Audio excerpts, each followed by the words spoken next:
pela intermediação, né, de todo esse material das pessoas, né? Ao Thiago, ao Breno e ao Guilherme. São eles, né, Tarso, que hoje vão coordenar, né? Positivo. Gostaria de fazer o agradecimento e agradecer a todos que estão aqui.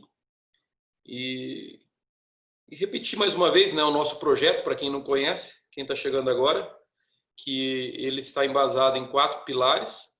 O primeiro é a exportação, com 2 grupos, o grupo de consolidação que nós temos e o grupo para exportação, que é para preparação para exportação. Esse trabalho nós estamos em parceria com o Sebrae, né, como acabamos de conversar com o Vitor aí, ele está nos auxiliando, com a Sintecal e com a Apex, tá?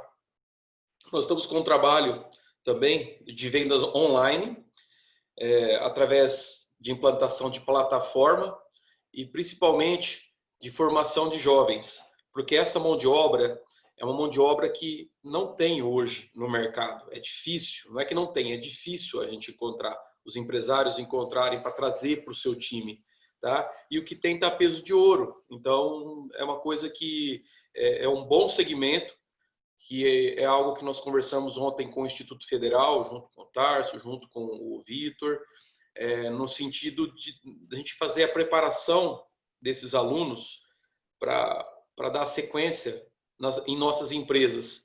Isso vai ser muito interessante, né? É algo que toda empresa hoje precisa, seja para o B2B, seja para o B2C, seja para a geração de conteúdos, seja para o catálogo virtual, enfim.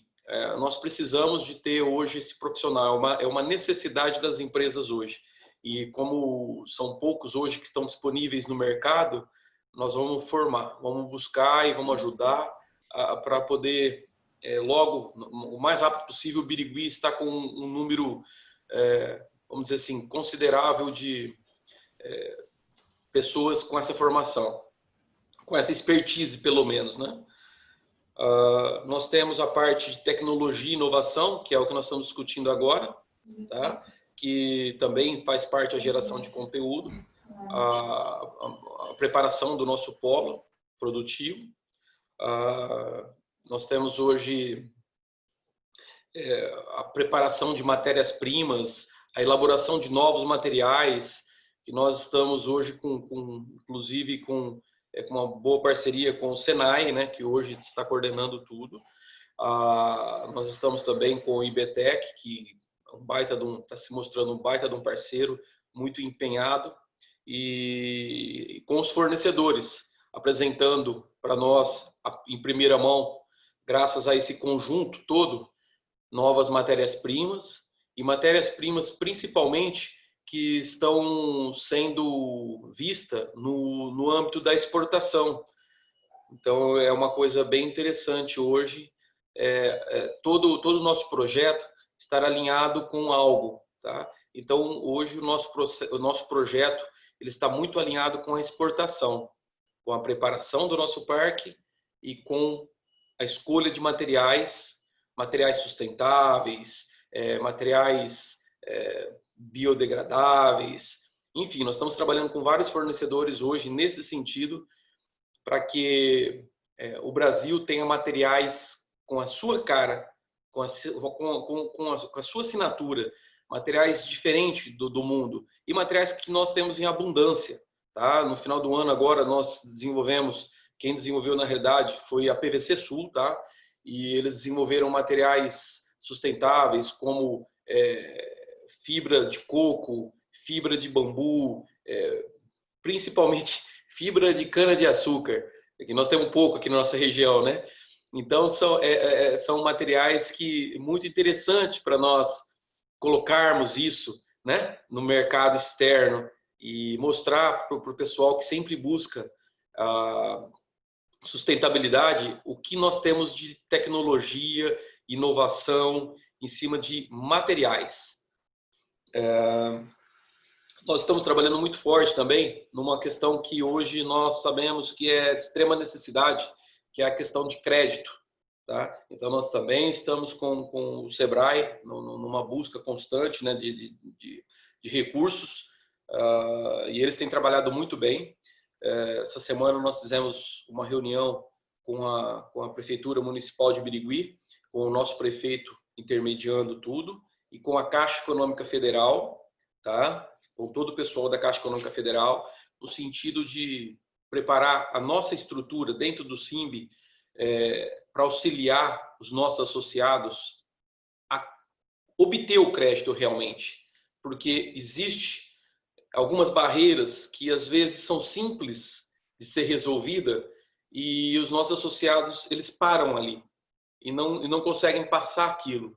Então, através de uma pessoa que nós estamos trabalhando hoje dentro do nosso sindicato com a Priscila, e ela está auxiliando os nossos associados a resolver pequenos problemas para ter o acesso ao crédito, tá? Então, isso é uma coisa muito importante que nós estamos com olhos focados para poder ajudar a obtenção de crédito, né? Que é algo que o pessoal vem sempre reclamando em relação a que existe o crédito, mas eles não estão conseguindo ter o acesso.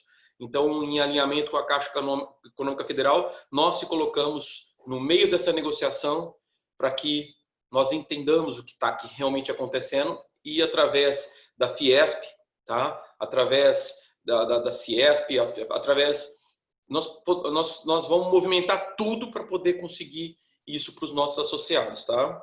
Nós estamos focados nisso. E ontem também a Silvia estendeu várias propostas também à Sintecal, que eu achei muito bem legal, mas isso daí nós vamos falar logo à frente, assim que a gente fechar esse mapa, esse projeto, tá? Mas é algo também bem interessante que eu acho que vai somar muito com o nosso polo, com o calçado. A preocupação nossa sempre, quando a gente se diz com o calçado, eu sempre falo o seguinte: a preocupação é com o trabalhador. Nós temos que gerar emprego. Se nós conseguirmos gerar emprego, é porque as empresas estão bem. Então, o nosso objetivo hoje é gerar emprego. Se a gente conseguir esse objetivo, o resto tudo vai se encaixar. Só que para a gente atingir esse objetivo, não adianta nós colocarmos a nossa equipe de venda hoje na rua e preparar a nossa equipe de venda de maneira glamourosa. Não adianta, porque as lojas ainda não estão 100%, o comércio não está girando 100%. Então, esse momento é a troca de experiência, é o que cada um pode somar. Então, que todos que estão aqui, que conseguir somar alguma coisa com o nosso polo, que está entre os 5 maiores geradores de emprego hoje, né? É muito importante. É algo que realmente nós vamos conseguir fazer a economia girar, a nossa região depende disso e nós precisamos dar o máximo nesse momento para esse objetivo, para a geração de emprego, tá?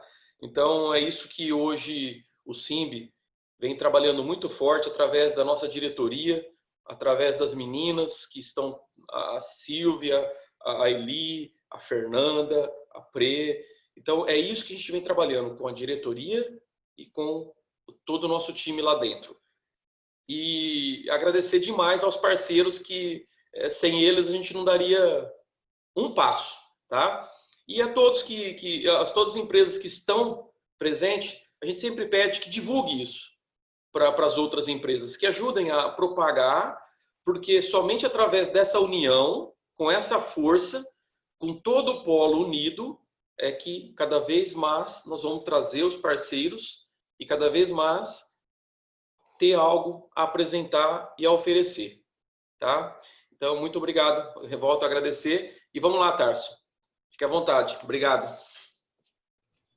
Obrigado. Nós que agradecemos a oportunidade de estar com vocês aí nesses projetos. São projetos que realmente vão fazer toda a diferença, ou melhor, estão fazendo toda a diferença aqui para o Polo e realmente isso agrega muito valor, né? Conta com a gente, o Senai está sempre junto, vai ser sempre um parceiro aí em todos os desafios para que a gente possa aí trazer novas oportunidades, renovar, inovar e, enfim, quebrar paradigmas aí, em todos os aspectos.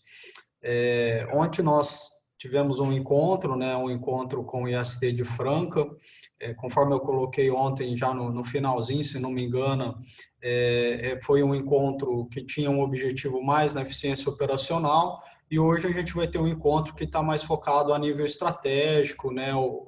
A equipe da nossa gerência de inovação e tecnologia do Senai São Paulo, eles vão apresentar a consultoria de inovação, vão apresentar alguns cases bem interessantes, né? É um trabalho que está bem focado, né, numa questão sob demanda, ele é bem customizado, vocês vão entender os detalhes aí ao longo da apresentação.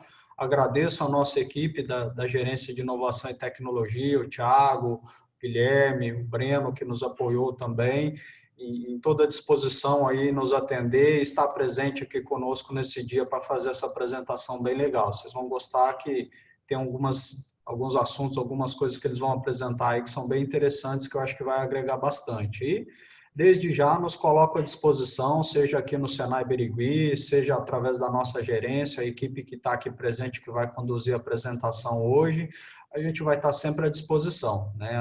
A gente quer começar a discussão hoje e a gente vai estar aí a todo momento à disposição para receber dúvidas, questionamentos, demandas, contem conosco. Tá? Então, muito obrigado a todos. Tiago, pode ficar à vontade, pode conduzir. Muito obrigado. Obrigado, professor. Bom, pessoal, bom dia. Meu nome é Thiago Corrêa, eu sou coordenador de inovação e tecnologia no Senai São Paulo, fico ali no prédio da Fiesp, na Paulista. Bom, rapidamente, eu sou, na verdade, economista de formação. Nos últimos 5 anos, aproximadamente, eu venho trabalhando diretamente com o ecossistema de inovação e empreendedorismo, tá? Dentro de aceleradoras de startups, mercado de corporate venture, algumas consultorias, etc. Só uma breve introdução, né? Estou no Senai pouco mais de 1 ano agora, vim exatamente para fazer a montagem dessa área de empreendedorismo, foco no empreendedorismo, e expandir um pouco o horizonte do que a gente sempre tratou como inovação, né? Sempre foi o foco um pouco mais em P&D, né? Por mais que você tivesse uma parte de construção estratégica, o foco sempre foi um pouco mais o P&D, e a gente chegou para construir aí essa lógica de estratégia, de produto, baseado nos modelos que sempre foram aplicados nas startups. Então, modelos que eu trouxe, importados, digamos assim, né? Vale do Silício, Israel, principalmente, as principais técnicas que são utilizadas. Eu vou compartilhar minha tela aqui. Vocês me dizem se já está aparecendo.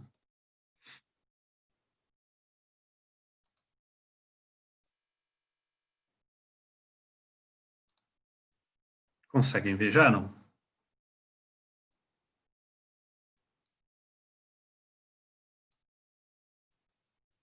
Perfeito. Maravilha. Então, vou falar um pouquinho desse nosso portfólio de serviços, tá? Inovação, design e empreendedorismo. Inovação é um tema extremamente abrangente, né? Design, quando a gente fala, a gente pensa muito no design, às vezes gráfico, design da moda. Aqui a gente está falando de design de soluções, design de produtos, design de processos e a parte de empreendedorismo. Então, passando rapidamente, falando um pouco sobre o Senai, né? Vocês já conhecem, e fora a estrutura educacional, a gente ainda tem essa rede de institutos de inovação e institutos de tecnologia. Tá? Hoje são 32 entre núcleos, institutos de tecnologia e institutos de inovação, com mais de 250 especialistas completamente dedicados. Especificamente do design, são 7 centros, tá? Atendendo as 16 plataformas tecnológicas com as quais o Sebrae só 2018 foram mais de 240 mil horas de atendimento nesse setor, e um espaço de empreendedorismo e inovação, hoje já são 5. Ele iniciou em São Caetano, depois eu vou apresentar o Guilherme para vocês. Guilherme é um designer lá da unidade de São Caetano do Sul, né? E o primeiro espaço de empreendedorismo foi construído lá, o UpLab, e hoje nós temos já outros, né? Temos Santos, vamos ter São José dos Campos, temos Campinas, entre outros. E também, especificamente, ali falando do trabalho que o Guilherme faz junto ao ISTD São Caetano do Sul, tem uns projetos de implementação de conceitos para 4.0. Vamos ver que muito do que a gente trabalha aqui no design, na parte estratégica, eventualmente culmina no 4.0. Não necessariamente, mas eventualmente. Então, como é que a gente pensa um desenvolvimento aí de um novo produto, uma nova solução, um novo processo, enfim, a resolução de alguma dor, de algum problema do cliente ou de uma indústria específica? Hoje a gente sempre trabalhou, né, quando a gente pensa no Senai, a gente pensa na parte de P&D, quando a gente pensa nos institutos de tecnologia do Senai. E o nosso trabalho foi, na verdade, construir os 2 passos para trás, né? O P&D é o desfecho, é onde a gente já sabe o que vai fazer, já sabe como vai fazer, já sabe para que mercado vai fazer, e aí é simplesmente sentar, botar a mão na massa e fazer o desenvolvimento. Então a gente olha para trás em mais 2 momentos: o momento da criação, né? Basicamente a definição do que a gente precisa desenvolver, e a parte estratégica, que é o grande alimento, né, para mirar no mercado certo, para mirar no serviço certo, principalmente. Com relação ao P&D, então, trazer só um case, acho que vocês conhecem já bastante do envolvimento aí do P&D do Senai. Então, por exemplo, um dos cases, né, a gente teve no segmento hospitalar, que teve envolvimento também de uma equipe de design. Oi? Pronto. Foi um segmento hospitalar, então, desde a pesquisa aplicada do produto, explorando o potencial do segmento específico de mesas cirúrgicas, tá? Teve um direcionamento de estratégia tanto de tecnologia quanto de design, tá? Para entender quais eram os diferenciais que os profissionais precisariam, tá? Os profissionais da área médica, e apontamento de soluções e tendências, um redesign dentro desse segmento de mesas cirúrgicas. Isso já foi diretamente para o P&D. Então, claro, investigação de campo tem toda uma parte também de estudo prévio, né? Fazer um observatório de como os profissionais trabalhavam, ter esse bloco orbitando de olhar as tendências tecnológicas para a gente não embarcar num P&D que pode se tornar obsoleto muito cedo, panorama de mercado e aí sim sair com a solução inovadora. Esse, de uma forma mais simples, falando sobre o P&D. É o que a gente já faz, é o que vocês já conhecem do trabalho. Quando a gente dá um passo para trás, a gente precisa decidir no que a gente vai colocar dinheiro. Então, eu costumo comentar que um processo de design bem feito evita que você entre no mercado com um produto e, na verdade, não vai ter aceitação. Não sei se vocês conhecem, eu venho do ecossistema de inovação, especificamente de trabalho de startups. A segunda maior causa de morte de startups, tá? A primeira é briga de sócio. A primeira é briga de sócio. Mas a segunda maior causa de morte de startups, 43% das que sobrevivem à briga de sócio, elas morrem porque elas colocam um produto no mercado para aí descobrir que o produto não tem aceitação, né? Que não resolve um problema real, que não tem uma bolha de demanda que justifique a inserção daquele produto no mercado. Ela simplesmente descontinua o trabalho dela, se desfaz. Um problema, se ela já tiver, por exemplo, recebido investimentos, acontece bastante, principalmente investimentos iniciais, ali da casa de até R$500 mil. E o processo de criação, então, quando a gente traz esse processo para dentro, né, para culminar no P&D, é exatamente para mitigar esse risco, para colocar dinheiro no que a gente sabe que vai ter aceitação, no que a gente sabe que atende ao usuário final, atende ao nosso cliente, né? Então, toda uma série de workshops, enfim, e metodologias de desenvolvimento, tá? Para elaborar protótipos, pensando tanto em produtos, quanto em serviços, quanto em processos. A gente nasce de uma análise dessa sem decidir se o que vai ser desenvolvido vai ser um produto, um serviço, um processo. Essa certeza, ela vem ao longo do processo, ao longo da metodologia. E como que a gente faz essa aplicação? Então, palestras e workshops, né? parte de treinamento e assessoria e consultoria. Treinamento para realmente passar os principais conceitos que a gente trabalha, que eu vou comentar, vou pontuar quais são um pouco mais para frente. Palestras e workshops, principalmente a parte de palestras, para a gente fazer uma sensibilização, muitas vezes do C-level das companhias. Então, entender o trabalho que vai ser feito, entender como que é o nosso método e entender por que olhar para a inovação é olhar para mais do que o P&D. Né? É para olhar no final do processo por P&D. Né? Workshops em que a gente repassa muito desse conhecimento, em que a gente transmite muito desse conhecimento e é feito de uma forma extremamente ágil. Tá? Então, a gente gosta de trabalhar dentro do conceito do sprint. Então, sempre olhar semanalmente o que a gente precisa sair. E, efetivamente, né, já tenho inúmeros cases, eu já fazia essas consultorias antes de vir para o Senai, então, empresas bastante grandes, empresas como a Alstom, empresas como a Natura,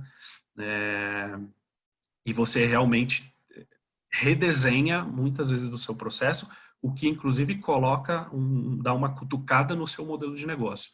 É uma revisão inclusive de modelo de negócio? Pode ser, pode se tornar. E efetivamente em uma semana, por exemplo, dentro de um sprint, a gente consegue sair do eu tenho um problema para resolver para essa é a solução para o problema, a gente pode seguir para o desenvolvimento a partir daqui. Né? E toda a parte de assessoria e consultoria, então todo o trabalho prévio que é feito para chegar nesses workshops, para chegar nesses programas de treinamento. Que metodologias que a gente utiliza? Então, em grandes temas, tá? Tem muita buzzword aí no meio, muitas palavras que então, viraram moda, né, dentro do mercado, mas não viraram moda à toa. Né? Então, por mais que muito do conteúdo dentro dessas metodologias que vem sendo criado, você precisa ter um filtro muito bom, precisa ter um profissional que realmente te balize, olha, isso aqui vale a pena, isso aqui não vale a pena, mas elas não se tornaram palavras ou expressões tão relevantes à toa, né? Porque realmente foi o impacto que veio com essa lógica das startups, esse Lean, a forma Lean Startup, né, que nasceu lá com o Eric Ries, no livro dele, no Lean Startup, e que começou a ser adotado por grandes empresas, porque realmente gera resultado. Então, Design Thinking, Design de serviços, o próprio Lean Startup como um grande guarda-chuva, se a gente for analisar mais friamente, parte de design, né, tanto o Design Inception quanto o Design Sprint, o Design Circular. Então, falo de Design Circular porque a gente pensa na circularidade, na aplicação das metodologias de economia circular também, tá, como orbitando o produto que a gente está desenvolvendo, então pensar no ciclo de vida completo do produto. Né? MVP, então, a criação de produtos mínimos viáveis, tá? Para a gente efetivamente só colocar dinheiro na hora que a gente tem certeza do que precisa ser desenvolvido. Parte de experiência de usuário, experiência do consumidor, experiência do cliente. Usando metodologias ágeis, né? O desenvolvimento sempre com metodologias ágeis. Até agora, nesse cenário de pandemia e home office, em que não podemos nos encontrar, o ágil se tornou uma ferramenta extremamente poderosa. Né? A gente tem lá os nossos rituais, né? Que são diários ou semanais, ou ao fim de cada sprint. Sprint pode ter aí 10, 15 dias, 20 dias. O ágil assim, ganhou uma força tremenda, dado esse momento que a gente está passando. A parte de negócios criativos, economia criativa, cultura maker, de desenvolvimento, storytelling, quando a gente fala de defender os projetos, apresentar os projetos para um cliente, né, que forma que a gente constrói esse emocional do cliente para ele abraçar a nova ideia que a gente está propondo, o novo modelo que a gente está propondo. Então, essas metodologias, elas estão todas condensadas dentro de 3 grandes pilares, a circularidade com a sustentabilidade orbitando. Então, o desejo humano, então, uma necessidade que existe, uma dor que existe, um problema que precisa ser resolvido. Se ela tem viabilidade técnica, se a solução que nós estamos pensando, que estamos criando através do Design Thinking tem viabilidade técnica, e a parte econômica, essa viabilidade técnica se justifica financeiramente, né? Existe um ROI aí, existe um retorno para ser buscado, e basicamente a gente fica espiralando entre esses 3 grandes conceitos até chegar na ideia, né, no ponto central, que é a ideia que cumpre os 3. Então, resolve o problema, pode ser produzido por nós e pode dar lucro. Direcionados, a consultoria ela é direcionada em dois grandes pilares, tá? Então, eu gosto de brincar que é uma ampulheta. Então, a gente nasce, esses 2 pilares nascem em cima com uma definição estratégica. Vou olhar para dentro da minha empresa, né? Eu vou ser intraempreendedor, vou buscar as pessoas mais empreendedoras dentro da empresa e vou fomentar o desenvolvimento de novos produtos, soluções e projetos por meio deles. Ou eu vou olhar para fora, ou eu vou olhar para fora das minhas portas, eu vou trabalhar com startups, eu vou trabalhar em parceria com outras empresas. Então, eu vou buscar o conceito de inovação aberta. Tá? Eu vou abrir a minha necessidade, abrir a minha solução, a minha busca por uma solução para o mercado, vou captar essas soluções e aí, da porta para dentro, decidir como é que eu vou trabalhar. São 2 abordagens, tá? E depois fecham uma metodologia que é a mesma metodologia, tá? E no final se separam novamente para a forma como a empresa quer trabalhar. Não, se for um intraempreendedorismo, eu vou criar uma spin-off, não vou absorver para dentro do meu portfólio de produtos. Se for uma inovação aberta, eu vou comprar essa startup que veio aqui me apresentar uma solução que resolve o desafio que eu propus. Eu vou simplesmente fazer um investimento nela, eu vou contratá-los, né? Eu vou criar uma nova linha de negócios e eles vão ser, e essa startup vão ser os condutores dessa linha de negócio. Então, são 2 abordagens, né, diferentes, com suas vantagens e desvantagens, basicamente vantagens e desvantagens em termos de RH e financeira, mas que culminam no mesmo propósito, que é a resolução de problema, é a criação de um novo modelo de negócio, é repensar a forma como a gente está trabalhando, é repensar nossos produtos para uma reinserção no mercado. Entre um case de criação de segmento de transportes, tá, aqui em São Paulo, nós fizemos a construção e execução de um programa de intraempreendedorismo para eles, tá, com o objetivo de engajar os times internos. Eles estavam pensando tanto em mudança cultural, tá, quanto em definir novos negócios mesmo. Tá. Novas ferramentas, novas metodologias, novas formas de trabalho, isso tudo nós apresentamos, nós colocamos na mesa para eles, nós repassamos esse conhecimento e estamos fazendo a condução que ainda está em andamento, inclusive. A gente está indo para o terceiro e final estágio nos próximos meses, claro, impactado aí pela pandemia. Mas, basicamente, trouxemos ferramentas ágeis, um processo bastante robusto de design thinking, começou inclusive na parte estratégica, definição das causas raízes, então aonde está efetivamente o problema dos desafios que eles vão enfrentar dentro de mobilidade urbana daqui para frente, tá? O trabalho de solução desses problemas e que respondem a uma leitura prévia que a gente fez de mercado. Tá? Então, dali vão sair 2 grandes projetos que vão para dentro do Senai, inclusive, lá em São Caetano, vão para dentro do Senai para serem desenvolvidos, para sair com os protótipos, para testar com o mercado, testar dentro do serviço de mobilidade urbana, e se validados, né, aí a gente efetivamente coloca dinheiro no desenvolvimento. Até então, investimento muito baixo comparado com o investimento que seria feito se fosse direto para um P&D, com um risco de ele ir ao mercado e não ter aceitação. Dentro do segmento agrícola, foi uma parte, foi um atendimento que a gente fez de uma consultoria, que foi mais de mentoria, mais de solução de problemas e de pensar no usuário dos produtos. Então, foi basicamente um trabalho de design thinking, em formato de workshop, um workshop com muitos times, então foi grande não só em duração, mas foi um workshop com muitos times, buscando as causas raízes, tinha toda uma questão de comunicação mesmo do produto. Né? Essas oficinas resultaram em soluções propostas e, na sequência, nós fizemos toda a metodologia, a mentoria de implantação, com mais 3 encontros de mentoria de implantação dessas soluções que as equipes trouxeram, desenvolveram ao longo do workshop. Dentro do segmento de construção civil, o foco foi muito mais em métodos ágeis, tá? E pensar no design, pensar no cliente, então no usuário final, centrado no desenvolvimento da solução. Qual experiência que ele queria para um projeto de novas embalagens no conceito de do it yourself. Um trabalho bem mais focado na parte de criatividade, também no Agile, no Design Thinking, que na prática são o grande receptáculo de tudo que a gente faz, tá? Mas o trabalho também forte em identificar as tendências do mercado deles, identificar o que os clientes queriam e fazer um desenvolvimento que realmente atendesse essa necessidade, atendesse esse anseio do cliente. Isso na parte de criação, né?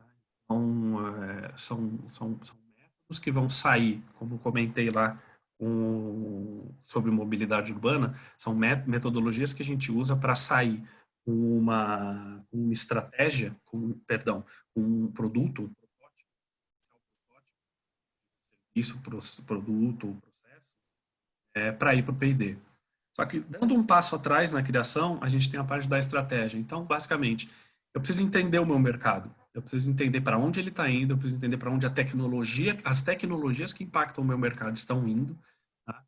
Em que nível elas estão hoje, o que eu espero do horizonte de desenvolvimento e o que eu espero do comportamento do meu consumidor. E, então, nesse momento, a gente trabalha com um processo tanto top-down quanto bottom-up, tá? Que vão culminar depois, vão se juntar lá na frente, para definir os pilares de inovação para dentro que a empresa precisa atacar, né? Um estudo, quando a gente fala no top-down, a gente está falando de análise de mercado, tá? A gente está falando de forecast, tendências daquele mercado, e foresight, futurismo, principalmente na parte tecnológica. E de baixo para cima, no bottom-up, o que a corporação tem como estratégia, tá? Onde ela quer posicionar a marca dela, como ela enxerga a marca dela e onde ela quer ir com a marca dela. Uma gestão de mudança, então tem uma mudança cultural que a empresa precisa fazer para conseguir efetivamente mudar o ponteiro, né? Girar o botão aí para um novo modelo de negócio. A gente olha a maturidade circular, então o quanto no ciclo de vida do produto a empresa está madura para entrar com conceitos de economia circular, e maturidade de inovação. Então, o quanto também a cultura da empresa é acessível para a gente implantar métodos mais agressivos de inovação. Então, tanto top-down quanto bottom-up se encontram, tá? São duas análises para a gente chegar nos pilares de atuação. As empresas precisam, então tem efetivamente, a gente realmente no final escreve esses pilares e entrega esse material para a empresa, essa análise. Para que a partir daí a gente possa decidir em que nível de inovação a gente quer trabalhar. Então a gente está falando de mercados e serviços e produtos e ativos, então a gente quer trabalhar na incremental, então uma melhoria, uma extensão da linha de atuação que a gente já tem, né, uma redução de custo, uma pequena variante do produto que a gente já tem. Então, a gente quer olhar para uma disruptiva, tá? São mercados que a gente ainda não ataca, mercados que a gente ainda não atende, que a gente pode atacar, talvez, com a estrutura que a gente já tem, né? Ou com um pequeno incremento de estrutura, né? E aí a criação, efetivamente, de novos negócios, tá? Para o mercado atual. E a radical quando a gente quebra completamente o paradigma, né? Então, inovações e para atacar mercados que ainda não são nem existentes, não são nem atendidos por ninguém. Então, existe uma necessidade, uma demanda, uma dor, né, de um mercado que ninguém enxergou, que ninguém atendeu, e aí a gente vai explorar essa necessidade e novas tecnologias para realmente reinventar o negócio. Essa, claro, muito mais rara, né, são os grandes cases que a gente fala aí de Netflix, os grandes cases de Amazon. O principal saída dos processos que a gente faz geralmente giram em torno da disruptiva, bastante na disruptiva e potencialmente também na incremental, que acaba sendo mais simples de ter uma execução depois, né? Um case de estratégia, então uma empresa aí de conectividade industrial, né? Eles precisavam repensar para onde estava indo esse mercado deles, mercado 4.0, então a gente está olhando 4G, agora as bolhas 5G, e ela é uma empresa de cabos, basicamente, né? O que ia acontecer com ela, um risco grande de disrupção, então a gente fez um trabalho estratégico junto com essa empresa, está apresentando um mapa com as ações, tanto de comunicação, tanto de marketing, quanto de alteração de portfólio, necessárias para atender esse novo mercado que estava se desenhando para ela, né? Dentro de economia circular, então, a gente fez uma série de workshops realizados por Sebrae do Espírito Santo, né, falando com empresários da região e apresentando o que é efetivamente economia circular. E quando a gente fala de economia circular, naturalmente as pessoas vão para a parte ambiental, só para a parte ambiental, e a parte ambiental é só a ponta do iceberg da economia circular. A economia circular fala efetivamente de novos modelos de negócio. De core da economia circular. Então, foi um trabalho que a gente fez primeiro para dar uma desmistificada na economia circular, né, e promover discussões estratégicas para novos modelos de negócio, de produção também, né. E um case de APL, né, de arranjo produtivo local, uma assessoria que foi realizada para 30 empresas do setor metal mecânico, para aumentar esse arranjo produtivo local.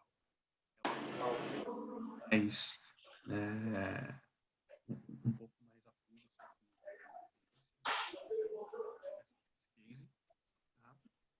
a fundo no qual a gente, no final, apresentou um guia aí com as possibilidades de atuação. Então, para fechar, basicamente a gente enxerga a trilha de inovação como esses 3 momentos. Lá no final, o P&D, que a gente já está acostumado, a gente já está no DNA do Senai, está no DNA da indústria, onde você tem uma forte execução, mas o planejamento já foi todo feito, né? E a gente começa olhando para trás, então pensando primeiro no planejamento, na parte estratégica, onde estamos, para onde queremos ir, né?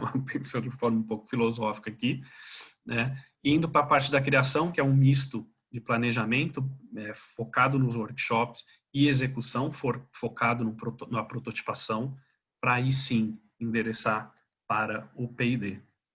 Feito no nosso portfólio, assim, não vou também ficar coisas, então, empresas grandes, né, a gente comentou, Siemens, Natura, outras empresas pequenas e médias, além de algumas instituições com as quais nós temos, por exemplo, o Sebrae. Gente, agradeço a atenção de vocês, eu vou puxar algumas, abrir para perguntas no final, mas eu queria que o Guilherme entrasse explicando aquele case para vocês, para a gente seguir aí no mesmo fio da meada. Pode ser? Perfeito, claro, pode ser sim. Perfeito, gente. Bom dia, vocês estão me ouvindo? Perfeito. Bom dia, gente. Quem está falando aqui é o Guilherme. O Thiago já fez a apresentação. Eu trabalho aqui no Centro de Design Integrado do Senai de São Caetano. A gente conduz a parte de desenvolvimento e pesquisa. E pude participar do projeto da APL Metal Mecânico, um projeto muito bacana. Eu vou compartilhar com vocês, de forma bem breve, como foi essa experiência, o que a gente fez, o que foi entregue, para vocês entenderem mais ou menos como é que funciona essa linha de apontamento de pesquisa. Porque como o Thiago tinha comentado, a parte de P&D ela já é muito bem compreendida pela grande parte do público, né? Apesar de muita gente ainda desconhecer a parte de prestação de serviço do Senai, ela hoje tem um porte muito grande. E a parte de desenvolvimento, pesquisa, a parte de estratégia é uma frente que a gente vem atuando com muita força nos últimos anos. E esse é um case que eu vou mostrar para vocês que foi desenvolvido em 2013. Então, ele foi entregue em 2014, ele iniciou em 2013, foi entregue em 2014. A gente estava beirando uma crise econômica, mas a gente estava buscando possibilidades para essas empresas. Eu vou mostrar para vocês, eu vou compartilhar uma apresentação bem breve que resume isso. Vocês só me confirmem se vocês estão vendo a apresentação, ok? Vou colocar aqui, vocês só me confirmem isso.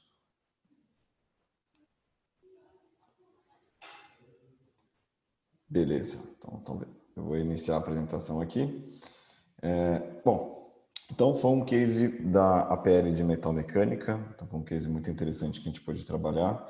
E só para contextualizar, essas empresas estavam passando por um grande momento complicado da existência delas, né? Elas já estavam tentando se configurar como arranjo produtivo local, né? Que a APL é um arranjo produtivo, né? Para você conseguir fazer um trabalho em sequência, aproveitar descarte, melhorar a logística e configurar de repente um único produto que várias empresas estão trabalhando em conjunto.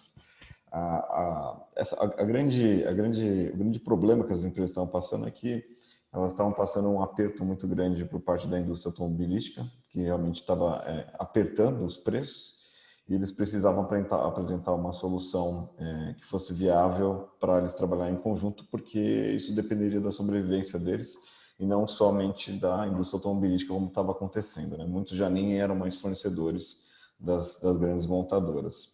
Então, o que nós criamos, né? Nós criamos o que nós chamamos na época de um guia de oportunidades, e esse guia trabalhava basicamente em 3 eixos principais, né? Então, essas três engrenagens, né? Que é a indústria, o mercado e as pessoas, né? Então, a gente entendeu o movimento do mercado econômico, né? Dizendo assim, o movimento sociocultural, o movimento da sociedade, né? Como as pessoas se comportam, pensar na questão do consumo e o que a indústria tem para fornecer. Partindo desse ponto, nós dividimos esse projeto em 2 fases, né? A fase 1, o que nós executamos? Compreender o APL, o que é o APL, quais empresas, o que ele objetivava, conhecer cada uma dessas empresas, isso é um ponto muito importante, e entender cada uma das suas particularidades, para a gente poder elencar as forças e apontar as principais ameaças. Então, não adiantava nada a gente fazer uma proposição de um produto que a gente não levantasse o que tinha de forte nas empresas e apontar o que elas precisariam melhorar.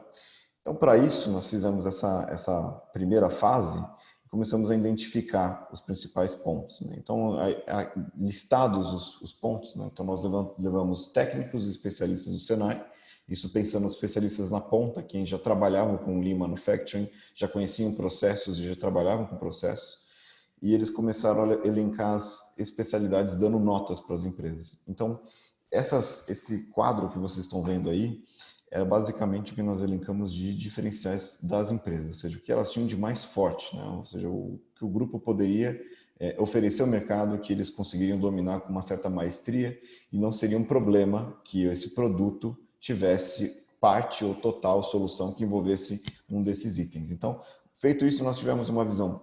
Qual a estrutura da empresa, o que ela tem de dificuldade, o que ela tem de capacidade e os pontos fortes que ela poderia tecnicamente oferecer ao mercado. Tendo isso já conhecido, nós começamos a levantar os pontos fortes e fracos, né? A fonte deu uma estourada porque não estou no meu computador do Senai, a fonte deu uma estouradinha, mas dá para entender. Então a gente levantou que o grupo como um todo, lógico que cada empresa teve uma nota particular, a gente criou uma metodologia para dar uma nota, mas a gente tinha uma visão geral do que o grupo tinha. Então, eles tinham de projeto e desenvolvimento muitos pontos fracos, ou seja, praticamente o projeto e desenvolvimento era muito mediano. Eram muito bons em processo, eram medianos até na produção, porque poderiam explorar melhor o Parque Fabril. Felizmente, todos tinham uma boa qualidade, então a empresa poderia promover uma solução com qualidade. A questão da preservação do produto não era tanto em questão, por conta do tipo de produto deles, e tinham pontos muito consideráveis em relação ao meio ambiente e a pessoas que deveriam ser melhoradas. Principalmente quando a gente fala de pessoas, a gente fala de desenvolvimento de profissionais, né? Porque se você também não tem projeto de desenvolvimento, você vai fazer todos se tornarem continuistas, né? Então, essa foi a visão que nós tivemos da empresa, e essa é a visão geral do grupo, né? Como que eles se comportariam como grupo, que é o que eles estavam objetivando desde o começo. Tendo isso em mente, feita essa análise técnica, nós partimos para a segunda fase, que foi pegar esse raio-x que nós fizemos, nós chamamos de raio-x tecnológico. Nós fizemos um levantamento, né, que é o mapeamento e a análise do mercado. Fizemos um levantamento das macro tendências, ou seja, quais as principais tendências que estão regendo o mercado, e os mercados potenciais comparando com as empresas. Ou seja, eu levantaria os mercados que estão mais potenciais no momento e quais empresas teriam condições de atender, né, pensando no grupo. E, lógico, nós fizemos um tratamento das informações para compilar isso num único material. Lembrando que, como a gente estava vivendo um momento de crise, o maior problema foi realmente apontar essas soluções, né? Na verdade, 2014 não era crise, o auge da crise se estourou em 2015, mas a gente já estava vislumbrando esse cenário, então a gente estava já preparando as empresas para o cenário futuro. Então, como que nós fizemos, né? Resumindo o trabalho, nós fizemos um raio-x tecnológico, analisamos o mercado nacional, depois fizemos uma análise por setor, levantamos todos os setores, ou seja, mercado de celulose, bebida, alimentos, todos os tipos de mercados. Fizemos um comparativo do que existe de tendência de consumo, identificamos essas oportunidades e aí passamos para fazer as proposições e a formatação do guia, porque também a gente precisava criar um material que fosse fácil acesso e que os empresários pudessem utilizar para guiar suas decisões para a criação de produtos, que esse era o objetivo. Então, o foco aqui não era entregar um produto pronto ou entregar, falar assim, faça esse produto, mas a gente ia mostrar todas as oportunidades de mercado que existiam, que estavam despontando e possibilidades de produtos que poderiam ser criados, porque a decisão passa a ser do empresariado. Esse é um ponto que a gente fala, né, que é a lição de casa do empresário, é estudar o material, identificar as oportunidades junto com a gente e entender que aquilo é uma parte que ele vai ter que trabalhar, ou seja, a gente não pode obrigar uma empresa a trabalhar em parceria com a outra, mas a gente pode indicar, olha, vocês têm condições de, em conjunto, criar um único produto, ou criar essa gama de produtos. E aí, o relacionamento do empresário, o investimento que ele vai precisar fazer, ou então, na verdade, investimento nem tanto porque a gente ia utilizar o Parque Fabril que não estava sendo utilizado. Então, o investimento seria de ir atrás de vendedores, né, fazer contato com potenciais vetores de cada mercado. Então, esse foi um ponto que foi levantado durante essa apresentação. E como eu estava comentando, a gente levantou os dados do Brasil como um todo, né, dados da época, e a gente estava levantando esses dados, números frios, mas que não refletem a realidade do que a gente está vivendo. Então, uma coisa é falar que a gente tem uma renda per capita X, a gente tem um PIB tal, mas o que a gente precisa mesmo é levantar dados que não estão nesse tipo de pesquisa. A gente precisa entrar em dados um pouquinho mais profundos, então entender, por exemplo, 62% dos brasileiros possuem animal de estimação, 72% com acesso a saneamento básico, já 30% em estado deficiente.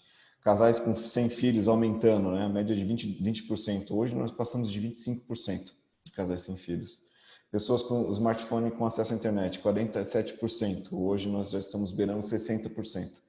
Então, esses pontos mostram não só a situação social, mas também indicam tendências de consumo. É nisso que nós vamos estudar, que nós vamos fazer o trabalho. E, lógico, analisar o contexto que a gente está vivendo. Então, os indicadores econômicos, a questão política, né, o cenário político que a gente está vivendo, isso é muito importante, não questão de ideologia, mas para qual rumo nós estamos indo. E o consumo, né, quais são os indicadores de consumo, o que os nossos consumidores estão objetivando no mercado.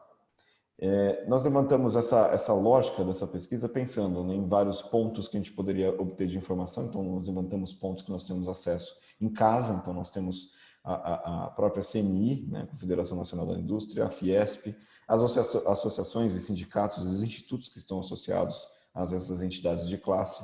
Levantamos questões como a produção, faturamento, demanda, situação. Então, nós levantamos todos esses gráficos que são o que nós chamamos de Atlas da Indústria, um documento que nós temos na casa, né, no Senai.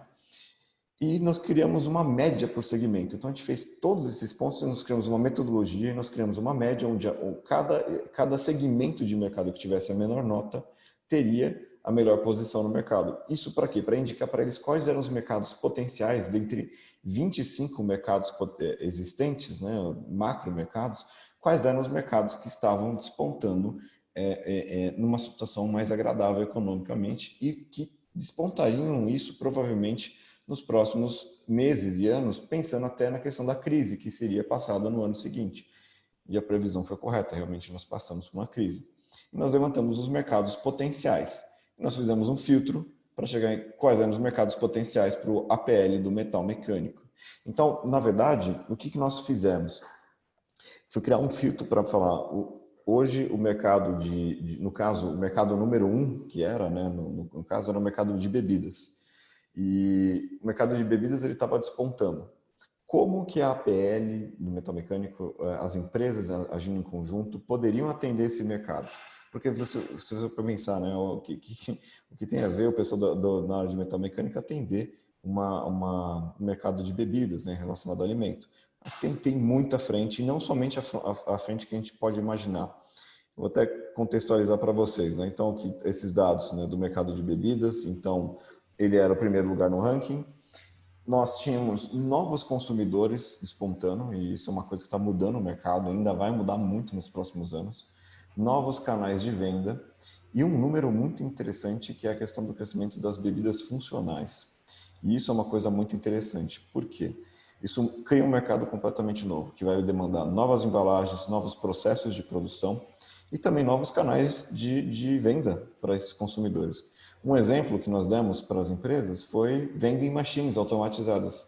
As empresas não teriam condição de fazer uma vending machine completa, mas elas se juntassem, elas poderiam montar estruturas de vending machine.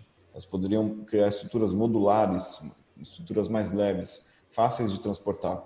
Inclusive, uma tendência que nós listamos para ele, e hoje essa tendência incrivelmente está se concretizando, mas não no cenário que a gente imaginava, que é um cenário de crise, né, de pandemia, de vírus, nós indicamos a questão de vending machines em condomínios, né, porque existia uma tendência em relação à diminuição da presença de pessoas em locais públicos e também a questão da comodidade, né, vá até os consumidores, é uma das tendências que nós listamos. E essa tendência era de realmente criar uma unidade de venda locais que pudessem ser transportadas facilmente, que são modulares, e trariam essa marca próximo desse consumidor. Isso está se concretizando hoje, né? O número de vending machines explodiu hoje em condomínios, né? Condomínios, nem estou falando de alto padrão, condomínios de médio padrão também. Mas poderiam trabalhar em linha de invase, poderiam trabalhar com as vending machines, poderiam trabalhar com até tonéis de aço inox, porque tinham 4 empresas que trabalhavam com aço inox. E um dos mercados que a gente despontou, que estava crescendo e cresceu muito durante a crise, foi o de bebidas, cervejas artesanais. E é um mercado que cresceu justamente porque no momento de crise você vai buscar a sua valorização. E o consumidor brasileiro, além disso, já estava se educando em relação à bebida, né? Então não estava mais aceitando as bebidas tradicionais, até por conta da exposição de problemas que elas tinham em relação à sua composição. Então o mercado de bebidas artesanais cresceu muito, e não só as cervejas, mas também bebidas funcionais, como a gente levantou, o próprio kombucha é uma bebida, um probiótico funcional que vende muito hoje, muitas empresas estão buscando. Então, assim, várias empresas pequenas vão precisar de estruturas para produzir, para transportar e também para vender. E aí está a possibilidade de mercado. E isso é só uma das possibilidades que nós levantamos para eles, né? Então, nós levantamos 2 tipos de mercado, né? Então, tanto falar dos mercados tradicionais, como eu estava contando agora, né, que a gente fez esse ranking, como também levantar as tendências, que são as micro tendências de mercado. E essas micro tendências despontam um cenário muito interessante, porque quem que é esse consumidor, né? O que ele está buscando? Para quem que eu vou vender e o que eu vou vender? E quando a gente fala de micro tendências, eu estou falando de tendências que são muito pontuais. Não tão pequenas assim, né, micro, mas de mercados pontuais. Como, por exemplo, o mercado de produtos de fisioterapia para desabilitados e idosos. Esse é um mercado que estava despontando um crescimento de 25% em 2014, cresceu muito nos últimos anos, continuou crescendo. Então, assim, precisam de equipamentos especiais que são desenvolvidos para fazer esse tipo de terapia, tanto reabilitação de movimento, então plataformas de forças motoras e até plataformas para testes de equilíbrio, como equipamentos de peso, mesmo levantamento de peso, com sistemas de segurança, porque você está falando de idosos desabilitados, né? Então, um mercado que veio com muita força. Como que funciona essa lógica, né? Para deixar bem claro essa metodologia. Nós levantamos a esfera, né? 3 esferas principais: a esfera econômica, a esfera social e a esfera ambiental. Quando eu falo ambiente, eu não estou falando do meio ambiente, estou falando do ambiente onde ele está inserido, né? O local, né? A região. E para isso nós chegamos nesse mix entre elas para encontrar quais são as macro tendências. Esse é o mix que nós encontramos. Então, o cruzamento dessas esferas faz com que a gente consiga entender as movimentações sociais, a movimentação ambiental, né, as movimentações e transformações do ambiente, eu falo cidades, grandes centros urbanos, e as movimentações econômicas para onde elas apontam. A junção dessas esferas gera a macro tendência. Mas só falar da macro tendência é muito grande, é muito genérico. A gente precisava se aprofundar um pouquinho mais. Então, as macro tendências também fazem, elas tangenciam algumas outras esferas, que é a esfera do mercado produtor e o mercado consumidor. Ou seja, eu tenho as tendências regendo o mercado, nós temos o que o mercado tem condições de produzir, ou seja, hoje, o que as empresas hoje conseguem produzir ou já produzem, e o que o mercado consome. Essa junção dessas esferas gera alguns pontos interessantes, né?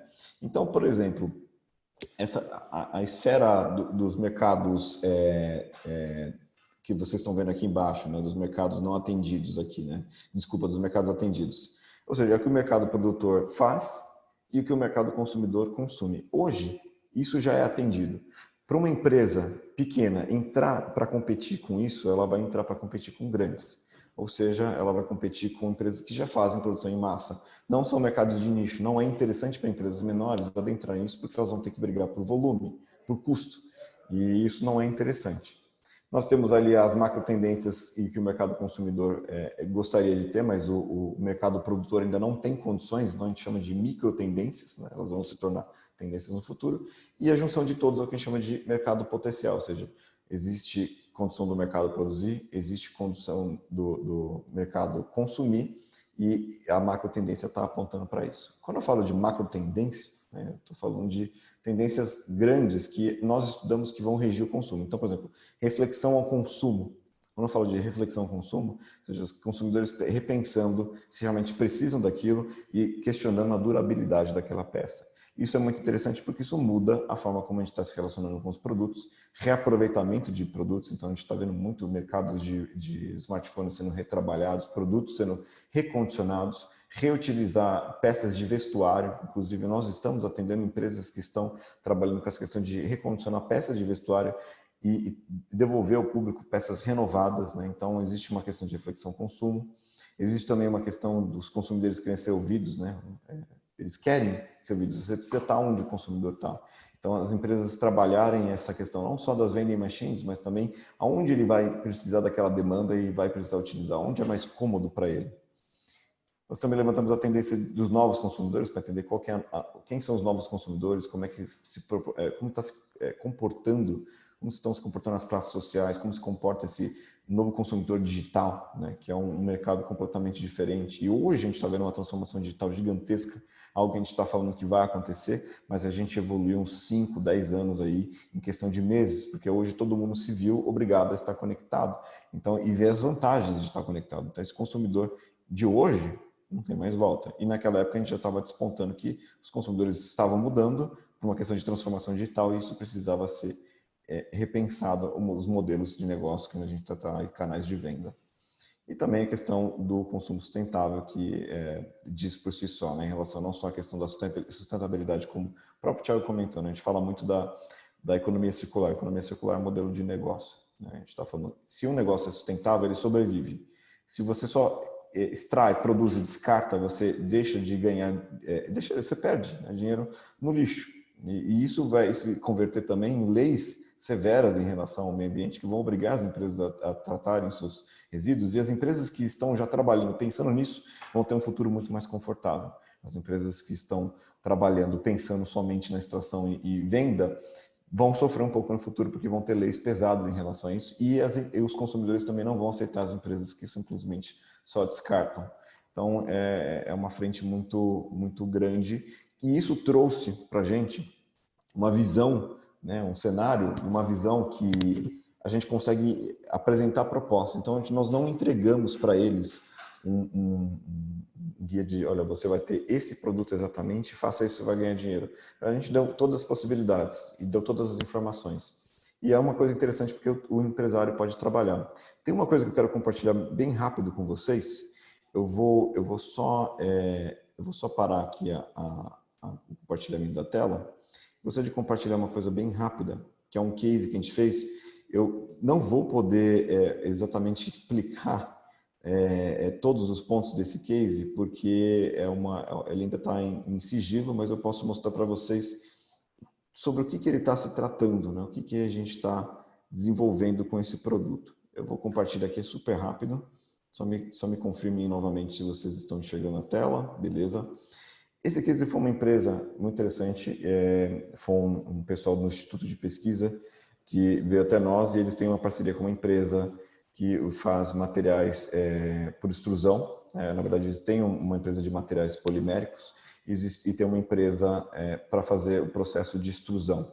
E eles gostariam de criar soluções para esse produto no mercado. É um produto que já é conhecido, mas hoje está passando por uma reformulação, que é o WPC, que é o Wood Composite Polymer, né? Tipo, que é praticamente a nossa madeira com pó de serragem, assim, mais direto ao ponto. E é um produto que, na verdade, tem uma série de benefícios, não só a questão de aproveitar pó de serragem, mas também você diminuir a questão de plástico e também aumentar algumas características técnicas desse material por estar fazendo essa mistura. E hoje, esse material já existe desde a década de 70, mas hoje ele está evoluindo muito porque o uso aumentou, a demanda aumentou, porque economiza material.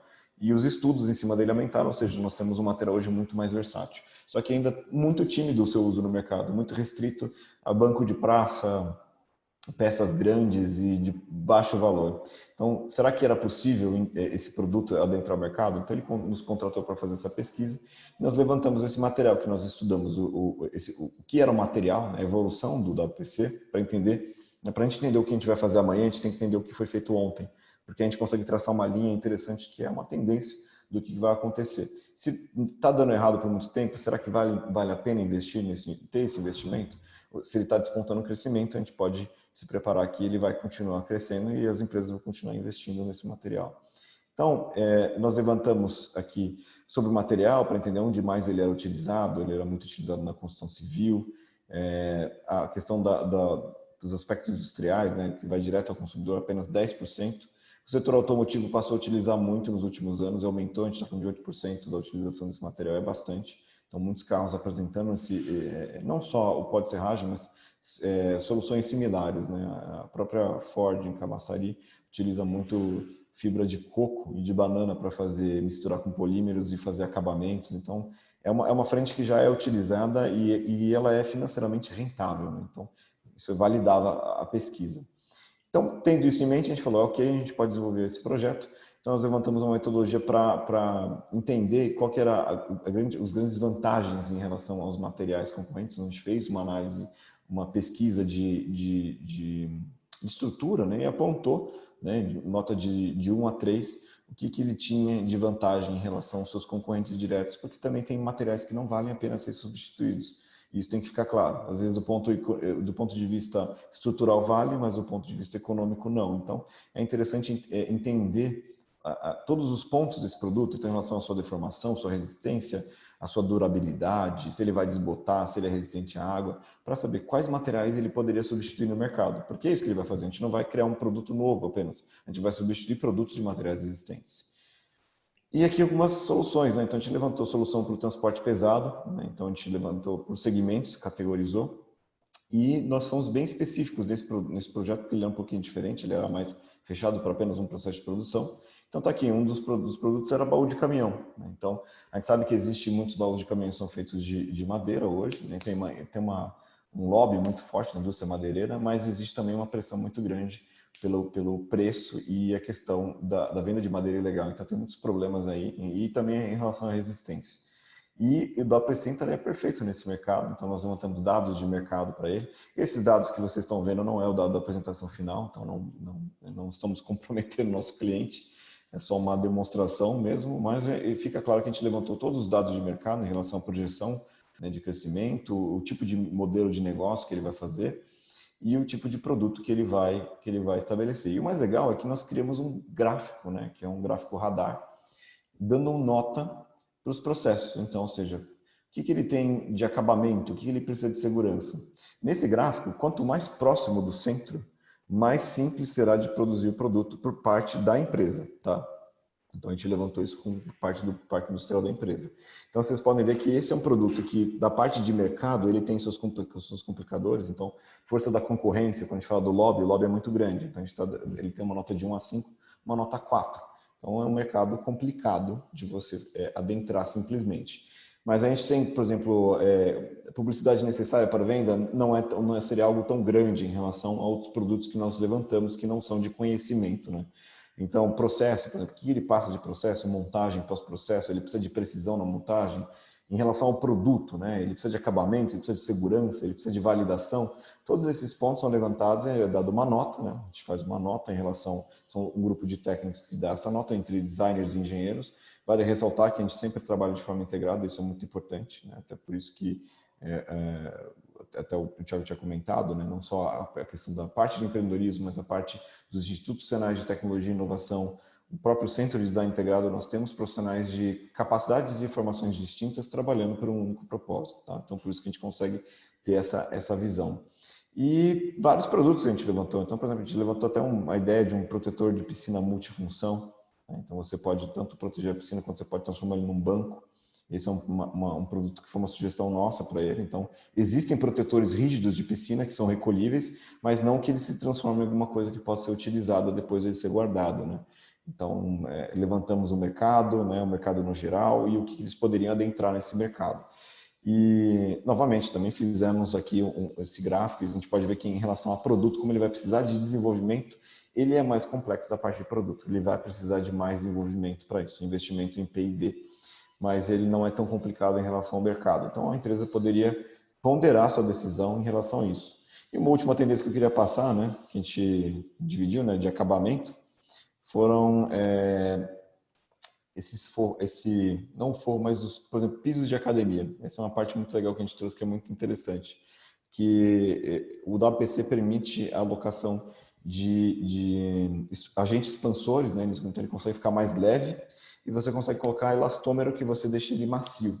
E qual que é a vantagem disso? Você fazer um piso que simula madeira numa academia, só que ele consegue amortecer realmente o impacto e ser mais barato que os pisos atuais, você consegue trazer uma frente muito grande. Porque eu não estou falando de academia de bairro, eu estou falando de academias dentro de condomínios que vão querer acabamento. E o acabamento madeirado é um acabamento muito interessante, tendo em vista a evolução dos pisos vinílicos. Então, uma série de mercados foram levantados. A gente tem condições dentro do Senai de levantar essas informações, de fazer essa pesquisa e fazer esses apontamentos independentemente da área. Porque quando a gente coloca profissionais do ramo criativo e técnicos, a gente vai unir tanto a força técnica quanto a capacidade de proposição. Porque quando a gente é contratado, a gente não é contratado para simplesmente fornecer um produto viável ou somente um produto que vai funcionar ou um produto tecnicamente perfeito. Vai ter, além disso, precisa de uma visão de fora. Então, a gente proporciona essa visão longe dos problemas que a empresa está passando. Então, assim, não existe, e é uma coisa muito legal, né? Quando a gente está falando de criar novos produtos, a gente sabe que a gente vai dar 50% do projeto, os outros 50% é da empresa. Então, porque se uma empresa fala que ele quer um projeto que 100% dela funcione, ela vai fazer um projeto que já existe, ela vai copiar um projeto que já existe. Se for para criar um projeto inovador, existe o risco e você precisa correr atrás. O que a gente consegue fornecer é fornecer a maior quantidade de informações possíveis para balizar o empresário dessa decisão. Olha, existem esses mercados e também existem esses produtos. Tudo depende do que a empresa necessita ou do grupo de empresas, né? Então, nesse caso, foi uma associação de empresas, né? Uma pesquisa em 3 empresas, duas de produção e uma de processo, inclusive uma de maquinário, são 4 empresas, né? E inclusive uma empresa italiana. E no outro caso, foi uma APL, então um grupo de 30 empresas da área de metal mecânico que contrataram a gente para ter essa visão de mercado e entender quais caminhos eu tenho disponíveis e quais seriam interessantes.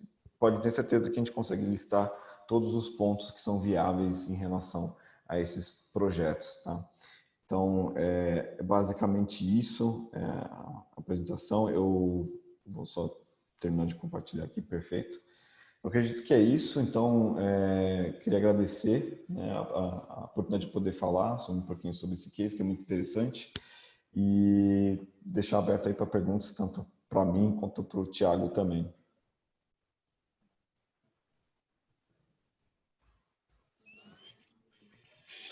Como funciona a contratação do serviço de desenvolvimento de novos materiais em relação, exemplo, vamos imaginar que o setor calçadista precise de um solado que ele seja biodegradável, com fibra de banana, a partir das fibras de banana construir um material que ele seja biodegradável, que ele não escorregue, que ele seja leve, com as características necessárias para o nosso produto, para ter algum diferencial. Como funcionaria? Olha, nós temos aqui no Senai os institutos de inovação para desenvolver material. Então, tem dois caminhos, né? Então, tudo depende. Por exemplo, tanto existe a possibilidade de pesquisar materiais existentes que poderiam ser utilizados nessa condição, quanto realmente o desenvolvimento mesmo de um material. Se for um desenvolvimento, com certeza os institutos Senai de inovação são os melhores. Então, nós temos institutos especializados em desenvolvimento de materiais. Eu acho que isso com certeza contemplaria essa demanda. Como também existe a possibilidade de contratar os institutos de tecnologia para fazer pesquisa de produtos existentes. Então, por exemplo, será que valeria a pena fazer o desenvolvimento de um material? Será que valeria a pena pegar, por exemplo, um material que já existe com fibra, né, um resinado com fibra, que poderia ser utilizado nesse produto? Então, existem essas duas formas. E a forma de contratação é tanto direto pelo Instituto de Tecnologia ou pelos institutos de inovação. Existe também, no Senai, existe a condição de editais de inovação. Então, dependendo do projeto, ele pode entrar. Por exemplo, a gente gostaria de fazer um produto totalmente sustentável para a área de calçados e você faz a inscrição nesse edital de inovação. Por exemplo, esse ano nós tivemos o edital praticamente totalmente voltado para a questão do Covid. Então, o recurso praticamente se esgotou. Existe uma parte que ela é fomentada, outra parte fica por conta das empresas, mas é um fomento muito bom, porque ele é revertido em horas para uso de técnicos do Senai. Então, existe essa possibilidade de passar por um edital de inovação. Existe a possibilidade também, e é uma coisa que a gente reforça que é possível, que aconteceu inclusive no projeto da PL, e para todas as empresas e instituições, grupos, a gente recomenda isso. Utilizar a Secretaria de Desenvolvimento do Estado. Isso é um caminho muito bom, porque aquele projeto, a maior parte dele foi custeada pela Secretaria de Desenvolvimento do Estado de São Paulo. Então, é possível. Eles apresentaram um projeto como a PL, nesse caso a Ciesp estava envolvida. Então, a entidade de classe está envolvida, assim, realmente são sempre bem-vindas nessa discussão, porque traz peso, né? E eles conseguiram comprovar justamente isso, porque o que eles estavam querendo provar? Que precisavam desse investimento para resgatar. Então, nós criamos uma apresentação. Então, nós fomos junto com a PL, junto com o Ciesp, defender isso na Secretaria de Desenvolvimento. Então, foi montado esse material para divulgar e falar, olha, é possível fazer com que essas empresas criem novos empregos, criem novas possibilidades e fortaleçam o mercado da região. Se isso não acontecer, essas empresas vão provavelmente quebrar ou vão ter que mudar completamente, radicalmente de setor. Isso não é interessante. Então, a Secretaria de Desenvolvimento, esse tipo de iniciativa, ela costuma abraçar. Então, a gente recomenda muito, porque o bom de colocar a Secretaria de Desenvolvimento, além de dar peso para isso, a gente consegue também elevar a quantia de investimento, a gente diminui o que seria demandado das empresas a uma fração minúscula, a gente consegue aumentar o porte, a gente consegue usar mais horas técnicas, né? Porque o Senai, o que a gente, na parte de serviço, nós basicamente como somos auditados pelo Tribunal de Contas da União, né, e o nosso objetivo mesmo aqui é fazer com que as empresas empreguem mais. Basicamente é isso. E o design está aqui justamente para isso, essa parte de empreendedorismo, a minha contratação, a contratação da minha equipe, a contratação do Thiago, mostra a preocupação do Senai em trazer essa questão de competitividade para a indústria, né? Então, nesse ponto, o que a gente vai fazer aqui é falar, olha, as horas técnicas são usadas para realmente suprir a demanda da indústria, né? Então, não somos um escritório de design, uma entidade de pesquisa que está visando o lucro. Muito pelo contrário, a gente está dentro da indústria e a gente quer que a indústria continue crescendo. Então, se a gente conseguir com a Secretaria de Desenvolvimento trazer mais investimento para custear a estrutura, que é basicamente o que a gente consegue colocar mais horas de trabalho e a gente consegue enriquecer ainda mais a pesquisa.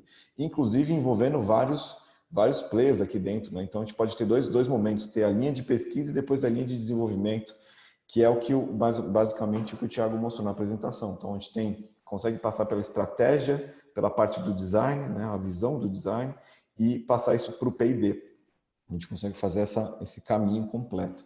Então, não sei se eu te respondi a pergunta. Não, perfeito, Guilherme. Respondeu sim. Agora nós já sabemos o caminho, quem procurar, como como estrategiar a solicitação, eu acho que Uhum. fica mais fácil agora tentar algo para o nosso polo. No passado, há uns 8 anos atrás, inclusive, eu tinha a intenção de desenvolver um produto que ele fosse feito a partir de um recurso que nós temos aqui na nossa região, que é o látex, e para calçados de bebê, para que ele pudesse pegar o sapatinho, colocar na boca, criança, e não ter nada de... E saiu o projeto. Mas é claro que se tivesse com conhecimento técnico de várias entidades, talvez o projeto não teria parado por dificuldade de execução, de toda a formatação, de fornecedores, de tudo mais. Então, isso é importante, essa parceria com vocês, para que o nosso polo desenvolva novos materiais em conjunto, materiais que a gente possa levar para fora e gerar emprego. Eu acho que isso é o principal de tudo, né? A geração de emprego, como você falou, que é o objetivo aí de vocês também. Então, é muito legal estar Exatamente. ligado com isso. Agora, vamos lá. Alguém tem mais alguma pergunta? Guilherme, meu nome é Silvia, eu sou diretora executiva do SIMB. Eu só queria entender um pouquinho melhor sobre a questão do APL, sobre do metal mecânica, né? Quando você se refere que foram 30 empresas que fizeram, né, essa solicitação, eu não sei quem faz lá a gestão do APL. Aqui em Birigui, é o SIMB quem faz a gestão do APL. A nossa ponte dentro da secretaria é a Juliana Santana, lá do APL, que cuida dos APLs, né? A via seria via Juliana Santana na secretaria, mas aí pelo SIMB, que é o gestor do APL. Isso, Silvia, bom dia. Exato, exato. No caso do APL metalmecânico, quem fazia isso, o controle, era a própria, no caso lá, era a Ciesp do ABC, então, que ficava em Santo André. No caso, existia uma pessoa que era responsável, então todos estavam associados ali à Ciesp. A Ciesp fez esse controle e a ponte foi a responsável da Ciesp, junto com um dos responsáveis dentro da Fiesp, para fazer essa ponte direto com a secretaria. Nesse caso, é exatamente isso que você comentou. Seria esse, eu acho que, o caminho mais assertivo. Tá, perfeito. Tá bom, obrigado, Guilherme. Imagina, assim, Parabéns obrigado. pela apresentação, a sua e a do Tiago. Obrigado. Muito obrigado pela pergunta. Obrigado. Bom dia, Guilherme e Thiago. É Vitor aqui, sou do Sebrae de Araçatuba, tudo bem? Tudo bem, Vitor? Tudo ótimo. Uma dúvida, essas assessorias, elas estão dentro do Sebrae Tech? Não exatamente essa. Existem algumas assessorias que estão dentro do Sebrae Tech, então, inclusive, a gente está vivendo um momento único aqui, né? Porque o Sebrae Tech abriu nesse momento de crise, então o número de empresas, a gente está atendendo empresas do estado de São Paulo inteiro, então o número que a gente está atendendo é recorde. Acho que nunca na minha história profissional atendi tantas empresas ao mesmo tempo. Existem algumas assessorias em relação ao mercado, mas geralmente as assessorias do Sebrae Tech, elas são menores, né? Então, por exemplo, a gente são assessorias bem pontuais. O que existe de assessorias ali? Então, nós temos, a gente não tem uma assessoria, infelizmente, viabilizada para pesquisa de mercado. Então, infelizmente, a gente não tem. A gente tem algumas pontuais. Por exemplo, existe uma assessoria de branding, que a gente consegue, com a empresa, entender o que ela faz, melhorar a comunicação dela, apontar quais seriam os canais melhores, efetivar, não só fazer a marca, né, o logotipo, que é uma coisa que é muito pontual, mas criar todo o que a gente chama de tom de comunicação, o que a gente chama de tom de comunicação e geometria da marca, né? Até onde vai a marca, o que ela abraça. Nós temos assessorias de desenvolvimento de produto no Sebrae Tech, que é muito interessante, que aí é para desenvolver produto. Mas, como eu comentei, são assessorias pontuais, né? Então, elas são menores, então a gente está falando de 100 horas, 140 horas. Tem umas pequenininhas de 40 horas, são de tiro curto, né? Elas têm de design thinking, que e design de serviço, ou seja, a empresa quer pensar como atender melhor esse cliente. Então, a gente faz um estudo, entra em contato com seus consumidores, cria uma jornada, né, mostrando os pontos positivos e negativos. Mas são materiais bem enxutos e pontuais, né? Pesquisa de mercado, infelizmente, não entrou nessa, seria muito bom se entrasse, mas geralmente uma pesquisa de mercado demanda mais tempo, né? Então, essa assessoria que nós fizemos para a APL e para essa empresa que a gente está desenvolvendo para a parte de material, que é o do WPC, são consultorias que usam mais horas, né? E não conseguem ser contempladas aí no Sebrae Tech. Mas é legal estudar no Sebrae Tech também, porque existe a possibilidade das empresas individualmente serem atendidas e melhorarem tanto a sua percepção de mercado e entender melhor o seu consumidor, de formas pontuais. Eu acredito que é uma coisa super válida e é até legal que você comentou disso, Vitor, porque mesmo que não contemple essa grandeza de trabalho, com certeza o Sebrae Tech pode ajudar as pequenas empresas e as médias empresas também a entender melhor o seu consumidor, a desenvolver um produto novo e a dar um start em algum projeto que estava parado porque não tinha contato com o profissional ou não tinha verba para esse tipo de investimento. Então, é um caminho muito válido, sim, com certeza. Tá, então, hoje vocês teriam capacidade de atender as indústrias de Birigui como startups também, como o Thiago comentou antes. Sim, Isso. sim, Tá. exato. Então, eu vou precisar sair, e até eu e o Liberato, a gente estava imaginando que seriam vocês, mesmo sem querendo, eu descobri aqui agora. Eu vou precisar sair, depois eu vou pedir para o Tarso, para o Liberato, o contato de vocês. Se a gente puder conversar entre hoje e amanhã, eu acho que tem bastante oportunidade e existe parte de um saldo. A gente tem um processo que precisa ser corrido, mas talvez possa auxiliar isso de alguma forma, que assim, vocês estão falando que são pequenas, mas para a nossa realidade, 40, 100, 140 horas são grandes, né? Eu acho que já daria uma ajuda muito boa. Com Eu vou certeza ajuda. Maravilha.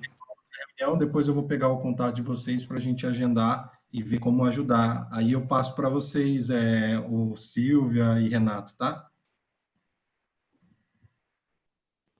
Perfeito, Vitor. Agradecemos muito. Ô, Renato, só para complementar aí a resposta do pessoal, no caso de micros e pequenas empresas, né, o ideal é fazer esse caminho mesmo, procurar primeiro ir pelo Sebrae para conseguir um atendimento desse tipo. Agora, no caso das maiores, tendo a demanda, pode procurar a gente aqui no Senai. A gente vai fazer esse meio de campo junto com o Guilherme, com o Thiago, para eles avaliarem, para ver se dá para fazer esse atendimento, como é que dá para ser feito, um diagnóstico, tudo isso aí, para estar, vamos dizer assim, fazendo um atendimento mais personalizado. Então, quando uma empresa de um porte maior que não dá para ser atendido pelo Sebrae, né, pode procurar a gente aqui, a gente faz esse meio de campo aqui, o pessoal vai estar analisando a demanda de vocês, vão estar dando um retorno. Aí fica mais fácil assim. Isso. Perfeito, Até perfeito. corroborando, até para muita coisa chega para a gente assim via efetivamente uma das unidades locais, e a gente faz uma análise inicial para verificar quais outros conhecimentos tecnológicos eu preciso agregar para atender essa demanda. E aí a gente vai para todas as áreas que a gente comentou, todas as 16 áreas que a gente comentou, todos os institutos, todos os núcleos. Pontualmente a gente pode pescar ali algum profissional para compor esse time para fazer um atendimento específico. Perfeito. Aqui o nosso pensamento, viu, Liberato, seria nós do SIMB, através dos nossos associados, principalmente das pequenas e médias empresas, filtrar o que seria necessário no momento para um crescimento onde as nossas empresas elas tivessem a oportunidade de ter produtos diferentes no mercado, para não entrar somente numa briga de preço, para que o nosso polo seja referência em inovação, para que o nosso polo ele seja realmente inovador, vamos dizer assim. O setor calçadista infantil de Birigui, ele é inovador. Isso servir de case experiência para todos os outros polos. Então, talvez, através dos nossos associados, colocar uma pesquisa, o que eles veem como prioridade. A prioridade seria um desenvolvimento de um material laminado, muito leve, muito com uma característica de transpiração pelos pezinhos das crianças. E, por exemplo, nós, do SIMB, junto com vocês, afunilar isso tudo, porque são pequenas e médias empresas.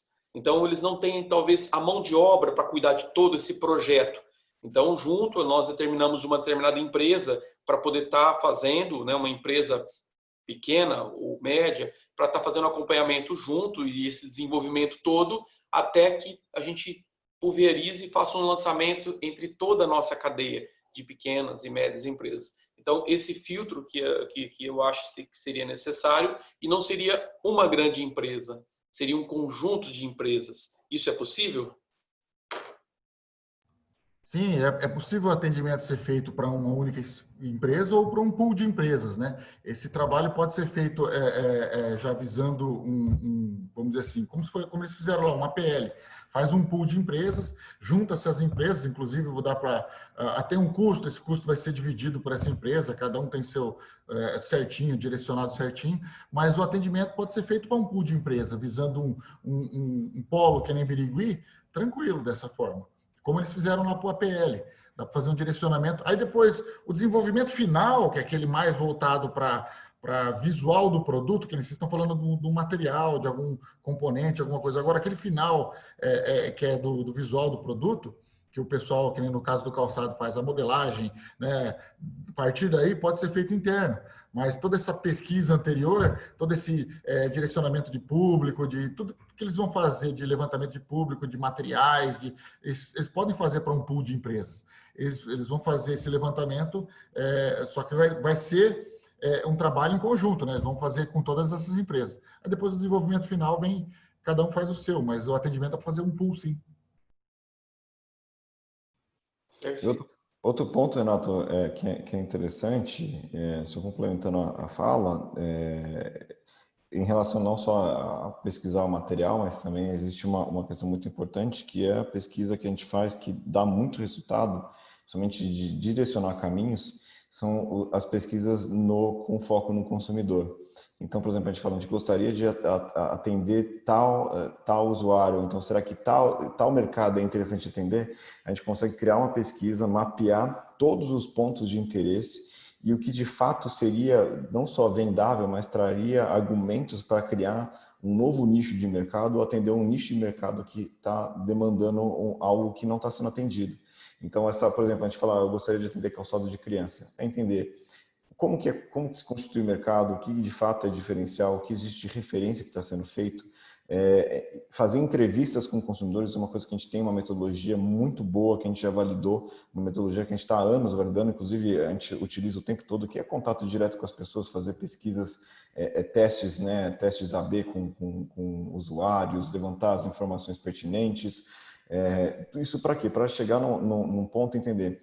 Eu estou vendendo o calçado para criança, quem compra é o pai, a mãe, como que ela compra, o que ela está buscando, o que de fato vai ser valorizado. Nesse ponto, a gente consegue abrir um caminho para falar, olha, aqui os pais vão valorizar exatamente isso. Dentro disso, a gente consegue trazer uma linha de produtos. A assertividade nisso ela é muito grande. Todas as empresas que a gente conseguiu e grupos de empresas, inclusive nós estamos atendendo uma sequência muito grande de grupos de empresas trabalhando nessa vertente. E um ponto interessante é que as empresas têm dado muita atenção nos últimos anos. Isso tem sido uma coisa muito boa para essa parte estratégica, que é falar, o foco é o consumidor. Então, como o Thiago comentou, a maior parte da mortalidade de startups também reside no fato de você criar um produto que resolve um problema que ninguém tem, né? Então, a gente parte do pressuposto que a gente precisa resolver um problema, e a partir do momento que aquele problema ele é explicitado e o usuário não tem consciência que ele tem aquele problema, aquilo que ele é apresentado começa a se tornar uma parte essencial para ele resolver aquilo. Então, por exemplo, eu vou dar um exemplo bem escrachado, mas que na verdade é usado milhões de vezes. Mas quando foi lançado o tablet pela Apple, ele foi lançado em 2007, o iPad.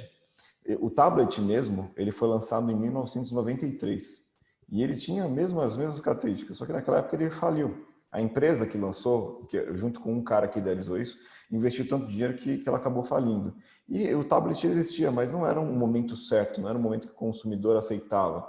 Ele não tinha comunicação suficiente, não existia um sistema integrado wireless. O usuário queria ler o jornal, ele não queria ver notícia no tablet, porque aquilo não era do costume, aquilo não fazia parte do rito o rito matinal dele de ler notícias. Então, fracassou. Em 2007 foi lançado, mas o tablet já estava nos planos da Apple desde 95. Os primeiros protótipos foram feitos em 95, 96. Então ele já estava de olho nisso. Ele lançou o iPhone para poder lançar o iPad, que eventualmente vai substituir os computadores. Então, na verdade, é uma visão para entender que existe um momento e entender o consumidor. Se a gente for perguntar o que as pessoas querem, elas vão responder o que elas gostam e o que elas conhecem. Elas não vão responder o que elas realmente querem e o que elas precisam. Quando você faz uma pesquisa dessa, você identifica isso, a gente aponta, olha, você precisa disso, você está buscando isso e você precisa disso.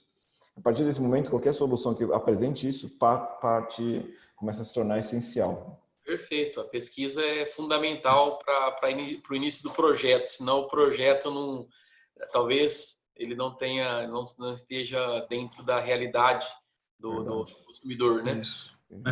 Só complementando, na verdade, todo o trabalho se inicia com essa análise de jornada. Para entender a jornada que o consumidor tem, os pontos de contato dele com o seu produto, com os canais de venda e depois os pontos de contato do uso do produto, para a gente entender, olha, tem problemas aqui que ele tem consciência que ele tem, que a gente pode resolver, tem melhorias que ele nem tem consciência que ele tem e que a gente pode entregar e na hora que ele começar a usar, ele não abre mão mais. Perfeito, perfeito. Eu acho que faz todo sentido e vamos começar a pensar com esse raciocínio e vamos estar trabalhando junto em cima disso daí que eu achei fantástico. Eu acho que é algo que realmente faz todo sentido e nós temos muito a evoluir no calçado infantil. Eu acho que entender através dos questionamentos, dos questionários, como vocês falaram que vocês têm, que é algo que realmente funciona, eu acho que vai encurtar muito o nosso caminho. Eu acho que vamos trabalhar por aí, viu, Silvia? Já vamos começar a pensar já por aí. Ô, Renato, inclusive, essa pergunta, esse questionamento que você colocou sobre a possibilidade de fazer atendimentos para um pool de empresas, as ações que o Thiago apresentou, elas podem, inclusive, ser ordenadas no formato de um funil. Então, lembra que ele colocou lá 3 frentes, né? Workshops, treinamentos, assessorias e consultorias. Então, vocês podem pensar, inclusive, numa estrutura de funil, por exemplo, dando um exemplo prático, né? Você pode ter um workshop com 30 empresas participantes, esse workshop depois de desdobrar em treinamentos, pode ser um ou mais, com 10, 15 empresas participantes, e daí, desculpa, você pode ter um desdobramento para algumas assessorias. E, em paralelo, pode acontecer o trabalho do APL. Então, assim, essas ações elas podem ser organizadas em várias frentes e é plenamente possível fazer um atendimento para um grupo de empresas, enfim, fazer uma articulação conjunta. Inclusive, ganha força, né? O que, inclusive, fortalece a justificativa que o Guilherme colocou muito bem, que é a demonstração da articulação local do arranjo produtivo para, inclusive, subsidiar o pleito de subsídios para fazer o trabalho, né? Então, quanto mais articulado tiver o arranjo local, mais força você tem para pleitear qualquer subsídio aí para conseguir mais investimento e mais ações. Então, é importante, né? Eu acho que todos os trabalhos aí, eles se complementam e um acaba dando força para o outro. Perfeito. Obrigado, Tarso. Mais alguma pergunta, gente? Alguma dúvida?